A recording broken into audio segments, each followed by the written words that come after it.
Assalamualaikum warahmatullahi wabarakatuh. Saudara-saudari sekalian, sudah sering saya katakan, siapapun orangnya, sehebat apapun ilmunya, setinggi apapun pendidikannya, kalau sudah menjadi mukibin, maka akan mabuk sehingga nalarnya hilang, keilmuannya hilang, dan bahkan membuat karangan-karangan menyambung-nyambungkan ilmu yang sebetulnya tidak ada hubungannya sama sekali, tetapi disambung-sambungkan kepada Habib agar pernyataannya diterima oleh masyarakat. Mari kita lihat videonya. Dan salah satu dawuhnya Rasulullah lagi yang sangat penting apa? Yang cocok dengan panjangan semua. Sayati zamanun ala ummati yafiruna minal ulama wal fuqaha. Akan tiba di mana zaman orang-orang itu tidak mau mempelajari ilmunya Allah, menjauh dari ulama, menjauh dari habaib, menjauh dari kiai. Jauh dari ulama, menjauh dari habaib, menjauh dari kiai. Jauh dari ulama, menjauh dari habaib, menjauh dari kiai. Jauh dari ulama, menjauh dari habaib, menjauh dari kiai. Kalau orang itu sudah menjauh dari kiai, menjauh dari ulama, menjauh dari habaib, apa yang terjadi? Yurfa'ul barokah min kasbihim. Kamu kerja kayak apa, akan diangkat barokah dari usaha-usahamu. Na'udzubillah min dalik. Saudara-saudara sekalian, nampaknya Gus Ikdam yang bernama asli Muhammad Ikdam Khalid dari Blitar, Kecamatan Pesantren Pelosok ini sedang mendem, mabuk, hilang keilmuannya. Karena hilang keilmuannya, tidak sadar, mabuk karena terlalu bangganya telah menjadi mukibin, sehingga apa yang keluar dari mulutnya sungguh sangat bertentangan dan tidak sesuai dengan fakta, kenyataan, dan keilmuan itu sendiri. Demi membela habaib Ba'alawi, beliau membuat tafsir, membuat pernyataan, membuat kacau sebuah hadis Rasulullah Shallallahu Alaihi Wasallam, di mana hadis tersebut sama sekali tidak nyambung dan tidak ada hubungan dengan habaib. Yang disampaikan sebuah hadis yang berbunyi,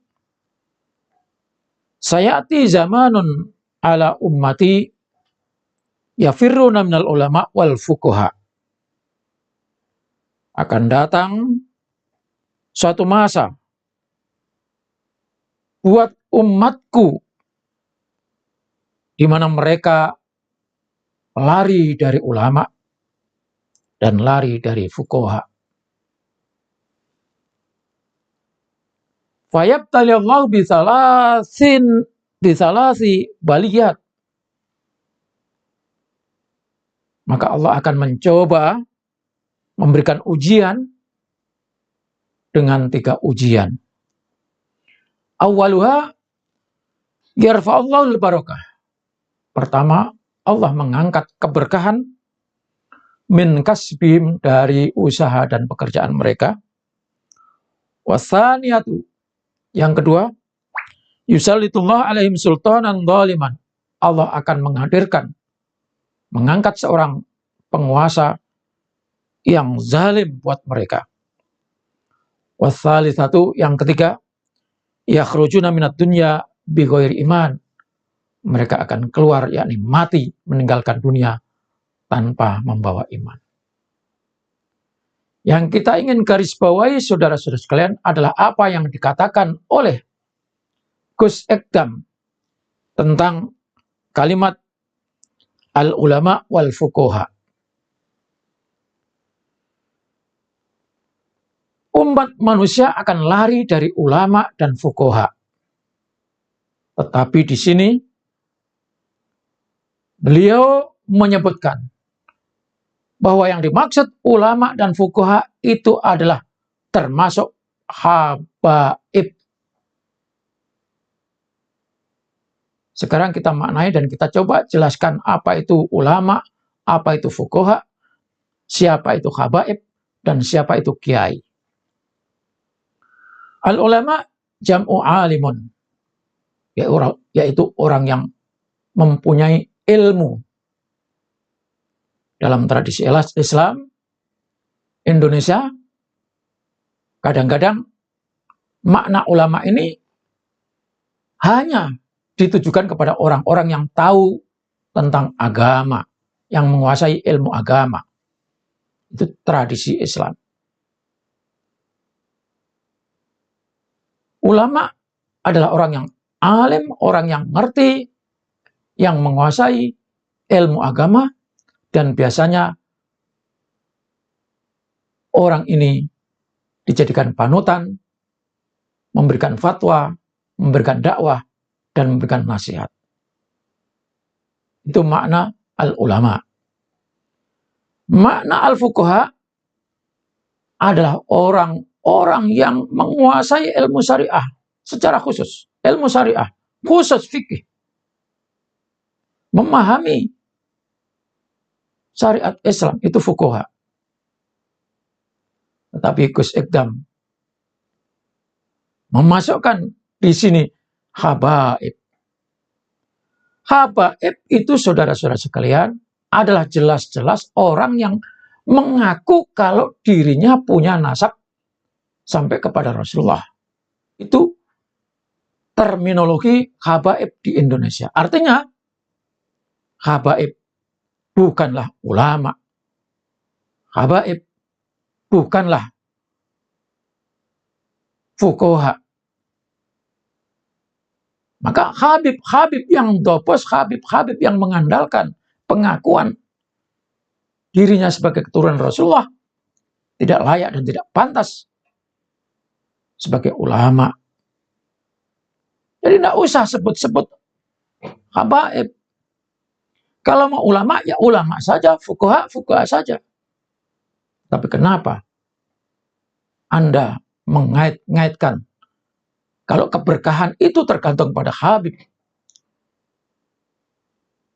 Anda memprovokasi, Anda membesar-besarkan seakan-akan habib itu adalah orang-orang yang hebat, yang mampu memberikan keberkahan.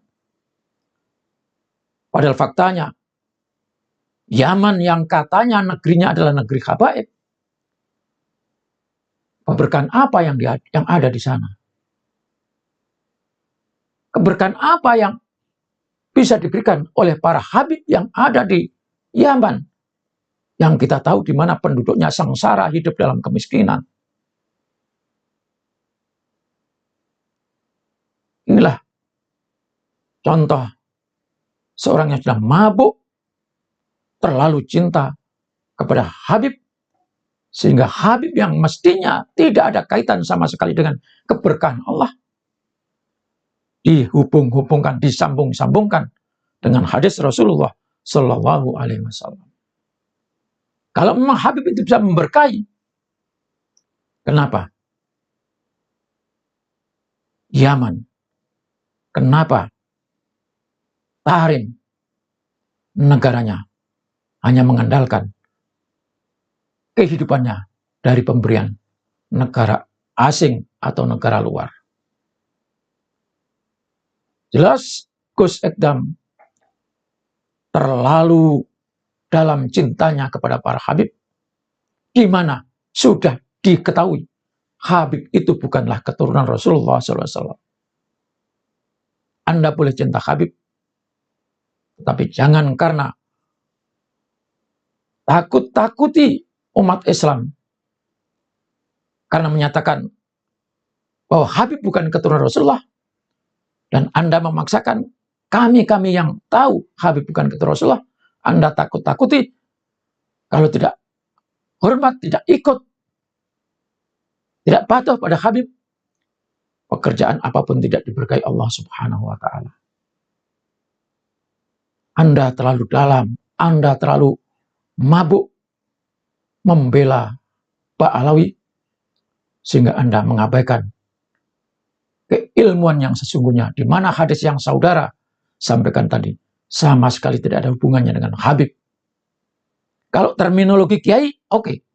Karena memang Indonesia ini menyebut ulama adalah kiai. Ini bahasa lokal, ini bahasa regional. Maka orang Islam faham, tahu, kalau menyebut ulama, ya kiai. Kalau menyebut fuqaha, ya kiai. Tetapi bukan habaib. Karena habaib, ada yang berilmu, maka sebutlah sebagai ulama. Jangan secara spesifik Anda nyatakan sebagai orang yang memberikan keberkahan,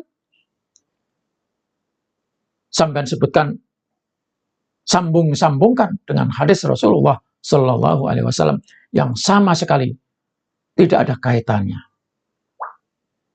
Maka kepada saudara-saudara sekalian, inilah contoh orang yang pinter tapi keblinger gara-gara pikirannya sudah terlalu dalam terkena doktrin Habib-Habib, di mana sampai kiamat pun walaupun ditunjukkan bahwa Habib bukan keturunan Rasul, pasti akan terus dibela. Dan yang disampaikan adalah termasuk pembelaan kepada Habib. Wallahul muwaffiq ila aqwamit thoriq. Assalamualaikum warahmatullahi wabarakatuh.